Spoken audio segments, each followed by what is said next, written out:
Assalamualaikum warahmatullahi wabarakatuh. Alhamdulillah, nahmaduhu wa nasta'inuhu wa nastaghfiruh wa na'udzu billahi min shururi anfusina wa min sayyiati a'malina. Man yahdihillahu fala mudilla lahu wa man yudlil fala hadiya lahu. Asyhadu an la ilaha illallah wahdahu la syarika lahu wa asyhadu anna Muhammadan 'abduhu wa rasuluh. Ya ayyuhalladzina amanu ittaqullaha haqqa tuqatih wa la tamutunna illa wa antum muslimun. يا أيها الناس اتقوا ربكم الذي خلقكم من نفس واحدة وخلق منها زوجها وبث منهما رجالا كثيرا ونساء واتقوا الله الذي تساءلون به والأرحام إن الله كان عليكم رقيبا يا أيها الذين آمنوا اتقوا الله وقولوا قولا سديدا يصلح لكم أعمالكم ويغفر لكم ذنوبكم ومن يطع الله ورسوله فقد فاز فوزا عظيما أما بعد فإن أصدق الحديث كتاب الله وخير الهدي هدي محمد صلى الله عليه وسلم وشر الأمور محدثاتها فإن كل محدثة بدعة فإن كل بدعة ضلالة فإن كل ضلالة في النار. Ma'asyiral muslimin rahimani wa rahimakumullah. Di antara nama-nama Allah yang Maha Indah, di antaranya yaitu nama Allah Ar-Rahman yang sering kita baca di dalam surat Al-Fatihah, Ar-Rahman Ar-Rahim. Juga disebutkan dalam surat Ar-Rahman ayat yang pertama, Ar-Rahman 'allamal Qur'an, dan seterusnya. Kemudian disebutkan juga dalam surat Taha, Al-Rahman, Ar-Rahmanu 'alal 'arsy istawa. Ar-Rahman beristiwa tinggi di atas arsy. Itu di antara dalil-dalil yang menunjukkan bahwa di antara nama Allah Ta'ala adalah Ar-Rahman, yang maknanya disebutkan oleh para ulama adalah Dzur-Rahmah al-Wasi'ah al-Syamil li kulli syai', yang memiliki rahmat yang luas yang meliputi segala sesuatu. Sebagaimana para pemanggur alas mengatakan, Rabbana wasita kulla syai'in rahmatan wa ilma. Wahai Rabb kami, rahmat dan ilmu meliputi segala sesuatu. Maka tidak ada sesuatu pun yang diilmui oleh Allah Ta'ala kecuali diliputi oleh rahmat Allah SWT. Dan tidak ada sesuatu pun yang luput dari ilmu Allah Ta'ala, menunjukkan betapa luasnya rahmat Allah Subhanahu wa Ta'ala. Rahmat yang disadarkan kepada Allah Ta'ala ada dua macam. Yang pertama adalah sifat dzatiyah Allah Ta'ala. Ini bukan makhluk, sebagaimana Allah berfirman dalam surat Al-A'raf ayat 156, wa rahmati wasi'at kulla syai', dan rahmatku meliputi segala sesuatu. Yang kedua, rahmat makhluk. Ini adalah makhluk, ya, merupakan asar jejak dari sifat dzatiyah Allah Ta'ala Ar-Rahmah. Sebagaimana disebutkan dalam hadis Muslim, Rasulullah bersabda, Inna lillahi mi'ata rahmatin anzala minha rahmatan wahidah bainal jin wal ins wal bahaim wal hawam fabiha yata'atufuna wa biha yatarahamuna wa biha ya'taful washu ala waladiha wa akharallahu tis'an wa tis'ina rahmatan yarhamu biha ibadahu yawmal qiyamah. Sesungguhnya Allah memiliki 100 rahmat. Allah turunkan hanya 1 rahmat saja, dibagikan untuk jin, manusia, binatang, serangga sampai hari kiamat. Allah yang turunkan 1 rahmat saja. Yang dengan 1 rahmat tersebut mereka saling berlemah lembut. Yang dengan 1 rahmat tersebut mereka saling menyayangi.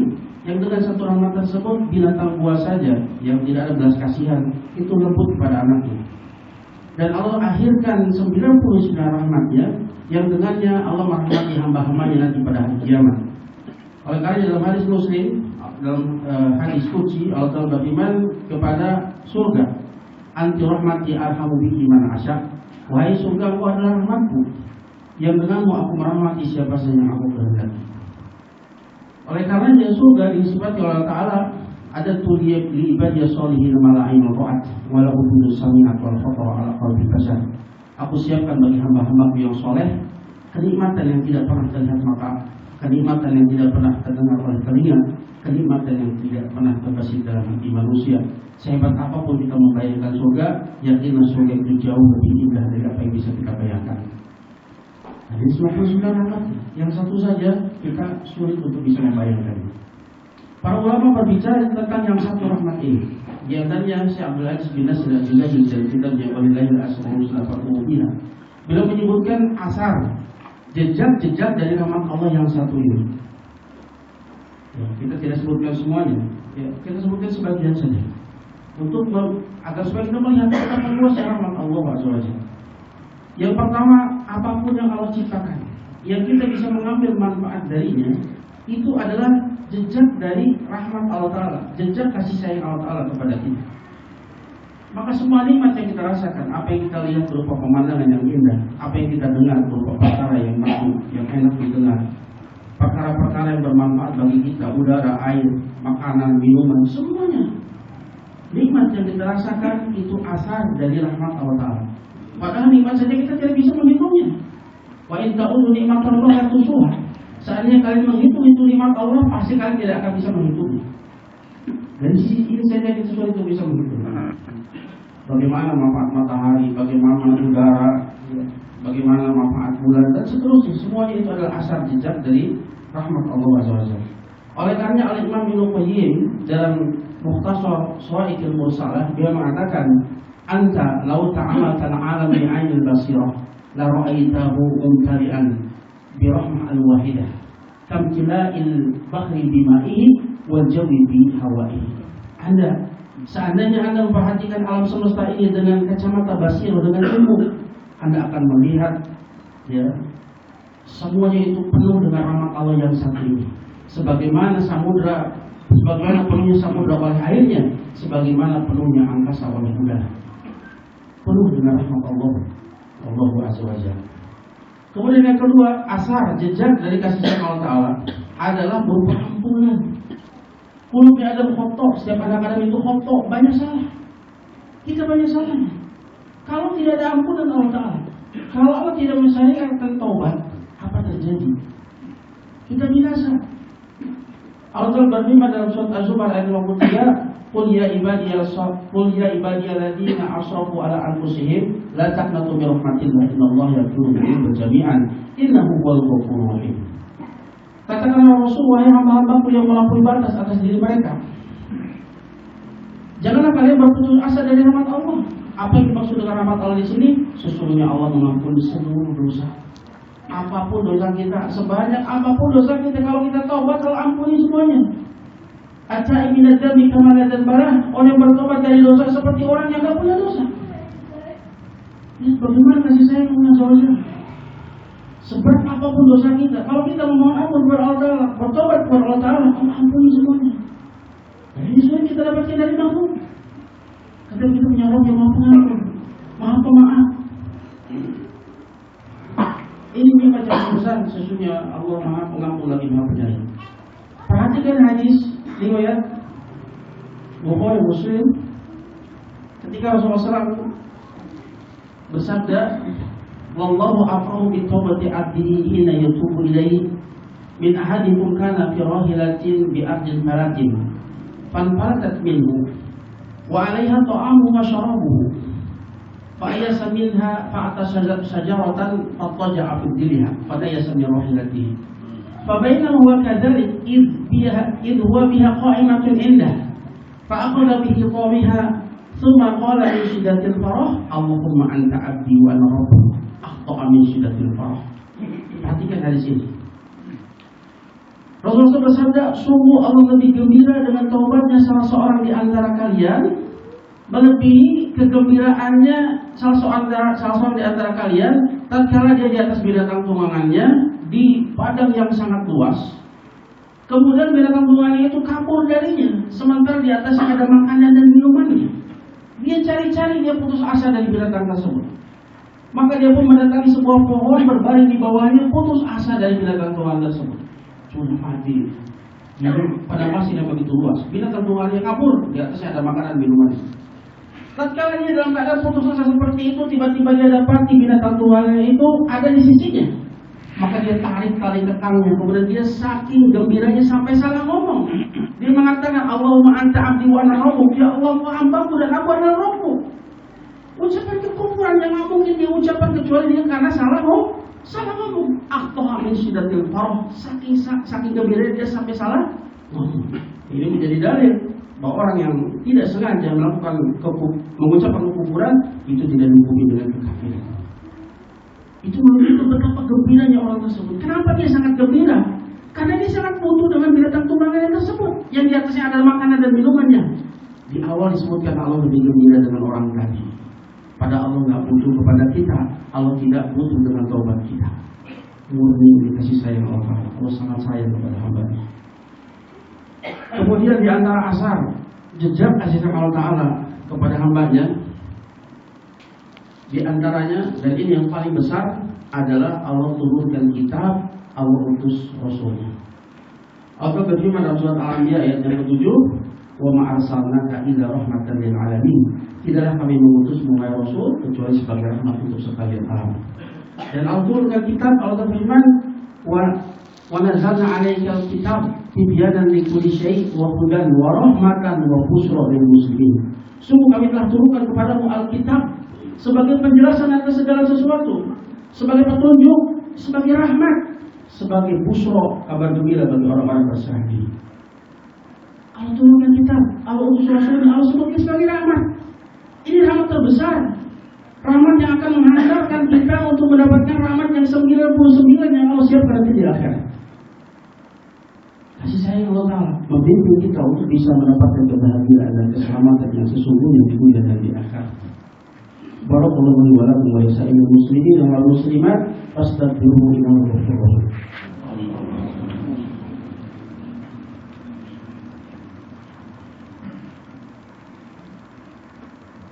Alhamdulillah dan katsiran thayyiban mubarakan fihi kami berdoa ya Allah.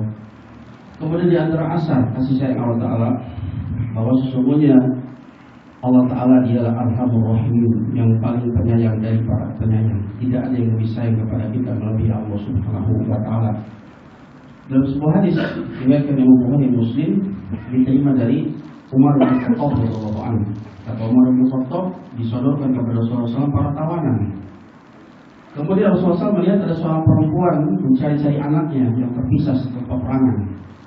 Maka ketika perempuan tersebut mendapati anaknya yang masih kecil itu, dipeluknya anak tersebut, disusui, dia tampakkan kasih sayang besar ya seorang ibu kepada anaknya. Dan tidak ada kasih sayang lebih besar antara manusia dan manusia melebihi kasih sayang ibu kepada anaknya. Melihat pemandangan seperti itu, Rasulullah SAW bertanya kepada para sahabat, apakah mungkin perempuan ini akan melemparkan anaknya ke dalam api? Ya, kata para sahabat, ya, tidak mungkin, demi Allah tidak mungkin. Dia mampu untuk tidak melemparkan anaknya ke dalam api. Ibu mana yang mau melemparkan anaknya ke dalam api? Tapi lihat bagaimana jawaban Rasulullah SAW. Wallahu arhamu bi ibadihi min hadhihi bi waladiha. Sungguh Allah lebih sayang kepada hamba-Nya melebihi ibu ini kepada anaknya. Bahkan dialah yang telah menciptakan orang-orang yang mencintai kita. Dialah yang telah menyimpan kasih sayang rahmat di hati mereka sehingga mereka mencintai kita. Maka kasih sayang Allah Ta'ala tidak ada sesuatu yang semisal dengannya. Dialah Arhamur Rahimin, yang paling penyayang dari para penyayang. Maka hendaknya seorang hamba senantiasa husnudzon kepada Allah SWT. Kemudian apa buah dari beriman dalam Allah Rahman? Di antara buahnya membuat kita semakin cinta kepada Allah Ta'ala. Semakin kita mengetahui kesempurnaan Allah Ta'ala, pasti kita semakin cinta. Semakin kita mengetahui kebaikan Allah Ta'ala kepada kita, pasti kita akan semakin cinta. Jubilatul nufus ala hubbi man ahsana ilayya. Jubilatul nufus ala hubbi man ahsana ilayya. Karena jiwa itu diciptakan untuk mencintai yang berbuat baik kepadanya. Lalu bagaimana dengan kebaikan Allah Ta'ala? Begitu banyak, sulit bagi kita untuk bisa menghitungnya. Maka semakin kita mengetahui detail kebaikan Allah Ta'ala kepada kita, pasti kita semakin cinta. Tapi jangan sampai cinta kita itu bertemu sebelah tangan. Maka ya Allah berfirman, "Qul in kuntum tuhibbunallah fattabi'uni yuhibbukumullah wa yaghfir lakum dzunubakum wallahu ghafurur rahim." Katakanlah, jika kalian betul-betul mencintai Allah, maka ikutilah aku. Wahai Rasul katakan, jika kalian betul-betul mencintai Allah, maka ikutilah aku. Inilah bukti kalau kita mencintai Allah, yaitu mengikuti Rasulullah SAW. Kalau kita mengikuti Rasulullah SAW, yuhibbukumullah wa yaghfir lakum dzunubakum.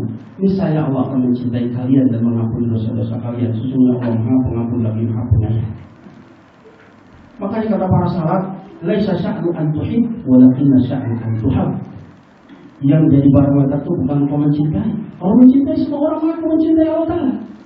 Tapi yang penting itu standarnya apa? Apakah Allah mencintai kita atau tidak? Agar supaya berapa cinta Allah Ta'ala itu dengan mengikuti Rasulullah SAW. Kemudian yang kedua, membuat kita merasa malu kepada Allah Ta'ala. betapa luas, betapa banyak kasih sayang Allah kepada kita, betapa sedikitnya syukur kita kepada Allah. Aswad bin Yazid yang wafat tahun 75 Hijriah, dia adalah paman dari Ibrahim An-Nakhai Al-Hadis. Dia adalah murid dari Abdullah bin Mas'ud, juga Aisyah dan lain sebagainya radhiyallahu anhu. Dia adalah seorang tabi'in, kibarut tabi'in. Dia adalah orang yang banyak beribadah dan banyak saum di sepanjang hayatnya. Ketika meninggal, ya, dia menangis. Ya, sampai ya teman-temannya menggambarkan bahwa Aswad bin Yazid ini kulitnya itu sampai pucat karena saking banyak ibadah dan saumnya. Ketika anak meninggal menangis. Ketika ditanyakan apa yang membuat Anda menangis, apa yang mengkhawatirkan Anda, kata dia, bagaimana saya tidak akan khawatir. Kalau seandainya Allah mengampuni saya, ada perkara yang membuat saya khawatir, yaitu rasa malu saya atas apa yang pernah saya lakukan kepada Allah Ta'ala. Kemudian beliau membuatkan sebuah perumpamaan. Seandainya ada seorang laki-laki, dia berbuat salah kepada laki-laki yang lain, kemudian laki-laki yang lain itu memaafkan dia, maka laki-laki tersebut yazalu yastahiyyan minhu, maka dia akan senantiasa malu kepada laki-laki yang memaafkan dia tadi. Lalu bagaimana dengan Allah Subhanahu wa Ta'ala? Berapa banyak dosa dan kesalahan kita kepada Allah Ta'ala. Seandainya Allah mengampuni kita pun ada rasa malu kita akan bertemu dengan Allah Subhanahu wa Ta'ala. Kemudian yang ketiga, buah dari mengimani nama Allah Ar-Rahman, hendaknya kita bersifat dengan sifat rahmah, kasih sayang. Inna Allah rahimun yuhibbur rahmah. Sesungguhnya Allah yang Maha Penyayang, mencintai orang-orang penyayang. Man la yarham la yurham. Orang yang tidak menyayangi tidak akan disayangi. Irhamu man fil ardi yarhamukum man fis sama. Sayangilah yang di bumi, sayangilah yang akan menyayangi kalian. Maka kalau kita ingin disayangi oleh Ar-Rahman, jadilah orang yang penyayang. Dan yang pertama kali mendapatkan kasih sayang kita, yang paling berhak adalah kedua ibu bapak kita, baru kemudian anak, istri, dan seterusnya. Allah berfirman dalam surat Al-Isra ayat 12-23, wa qadha rabbuka alla ta'budu illa iyyahu wa bil walidayni ihsana. Dan Rabb telah mewajibkan, memerintahkan jangan kalian beribadah kecuali hanya kepada Allah. Ini adalah perintah tauhid, tidak perintah terbesar. Perintah banyak, kan perintah yang paling besar adalah tauhid. Kemudian Allah ikuti setelah itu perintah untuk berbakti kepada kedua orang tua. Wa ahsinu bil walidayni ihsan. Berbuat baiklah kepada orang tua dengan sebaik-baiknya. Kata ihsan di sana itu maf'ul mutlaq, menunjukkan tauhid. Enggak cuma berbuat baik, tapi maksimal, semaksimal mungkin berbuat baik kepada mereka. Hasan Al-Basri pernah ditanya, "Ma birrul walidain?" Apa itu birrul walidain?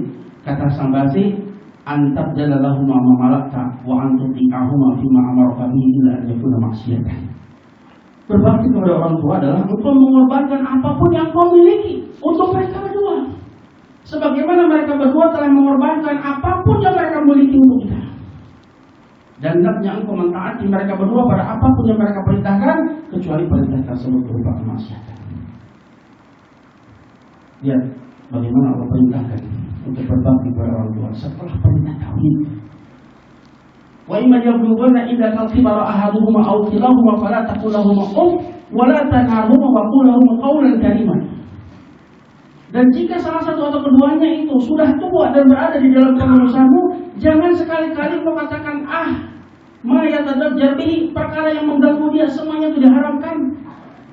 Kenapa ketika tua disebutkan? Karena orang tua itu biasanya ingin jadi sebagai pahlawan bagi anaknya. Dialah yang menjaga anaknya, dia yang merawatnya, dia yang menafkahinya. Ketika sudah tua berbalik, dia sudah lemah, dia yang dinafkahi, dia yang dijaga, dia yang dirawat oleh anaknya, maka perasaan itu sangat sensitif. Kata-kata saja itu bisa melukai hatinya. Wala tanahum, apalagi membentak keduanya. Wa qul lahum qawlan kariman, ucapan kepada mereka ucapan yang karim, ucapan yang penuh lemah lembut, penuh kesopanan. Kenapa kita bisa lakukan kepada majikan kita, kepada atasan kita, kepada guru kita? Kenapa mereka orang paling berhak untuk kita pergaulan dengan baik. Wahfid lahum janaha dhulli minar rahmah, rendahkanlah sayap-sayap kehinaan di hadapan mereka berdua karena kasih sayang. Karena biasanya anak itu kalau dia sudah sukses, pendidikannya lebih tinggi dari orang tuanya, punya kedudukan di tengah masyarakat, dia menganggap rendah orang tua. Jangan. Wajib tawadhu terhadap orang tua. Sehebat apapun kita adalah orang yang banyak utang kepada mereka. Wa qul rabbi irhamhuma kama rabbayani shaghira. Dan Allah wajibkan, Allah perintahkan al-aslu fil amri lil wujub. Asalnya perintah adalah menuju kepada wajib. Ini dalil wajibnya seorang anak untuk mendoakan orang tuanya. Sayangi mereka berdua sebagaimana mereka telah mengurus aku ketika waktu aku kecil. Maka barang siapa yang tidak mendoakan orang tuanya, syukur kita durhaka kepada mereka. Asal muslimin rahimani wa rahimakumullah. Semoga yang sedikit ini membuat kita lebih mengenal Rabb kita Ar-Rahman, dan kita berusaha untuk menjadi hamba-hamba yang disayangi dengan cara kita pun memiliki sifat rahmat. Dan yang pertama kita yang berhak untuk mendapatkan rahmat kita adalah kedua orang tua, anak, istri, kemudian yang lainnya. Allahumma shalli ala Muhammad wa ala ali Muhammad kama shallaita ala Ibrahim wa ala ali Ibrahim innaka Hamidum Majid. Wa barik ala Muhammad wa ala ali Muhammad kama barakta ala Ibrahim wa ala ali Ibrahim innaka Hamidum Majid. ربنا لا تزغ قلوبنا بعد إذ هديتنا وهب لنا من لدنك رحمة إنك أنت الوهاب. ربنا لا تزغ قلوبنا بعد إذ هديتنا وهب لنا من لدنك رحمة إنك أنت الوهاب. ربنا لا تزغ قلوبنا بعد إذ هديتنا وهب لنا من لدنك رحمة إنك أنت الوهاب. اللهم اغفر للمؤمنين والمؤمنات والمسلمين والمسلمات الأحياء منهم والأموات إنك سميع قريب مجيب الدعوات. اللهم أرنا الحق حقا وارزقنا اتباعه وأرنا الباطل باطلا وارزقنا اجتنابه. ربنا آتنا في الدنيا حسنة وفي الآخرة حسنة وقنا عذاب النار. ربنا آتنا في الدنيا حسنة وفي الآخرة حسنة وقنا عذاب النار. ربنا آتنا في الدنيا حسنة وفي الآخرة حسنة وقنا عذاب النار. وآخر دعوانا الحمد لله. السلام عليكم ورحمة الله وبركاته. وأقيموا الصلاة.